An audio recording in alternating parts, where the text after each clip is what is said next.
জামায়াতে ইসলামী 298টি আসনে প্রার্থী নির্ধারণ করেছে। দলের তৃণমূল ভোটে প্রার্থী বাছাই করা হলেও দুটি আসনে প্রকাশ্যে অসন্তোষ দেখা গিয়েছে। নির্বাচনী ভোট বা সমঝোতা হলে কিছু প্রার্থী পরিবর্তন হতে পারে। জামায়াত বিএনপি প্রতিদ্বন্দ্বী হিসেবে নির্বাচন করতে যাচ্ছে। তারা সারা দেশে নেতাকর্মীদের মাধ্যমে ভোট প্রচার শুরু করেছে।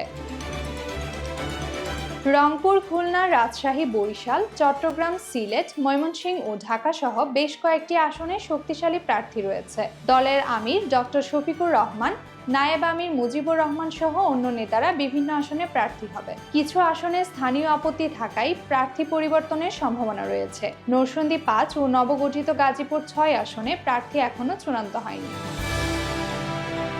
এবার থেকে দলের প্রার্থী বাছাইয়ে রুকনরা নিয়ন্ত্রণ রাখবে। বাইরের কেউ মনোনয়ন পাবে না, তবে নির্বাচনী মিত্রদের সঙ্গে সমঝোতার জন্য কিছু আসন ছাড় দেওয়া হবে। জামায়াত নির্বাচনে অংশ নেওয়ার জন্য পিআরের দাবিতে আন্দোলন চালাবে। একই সঙ্গে তারা বিদ্যমান পদ্ধতিতে ভালো ফল করার প্রস্তুতিও নিচ্ছে।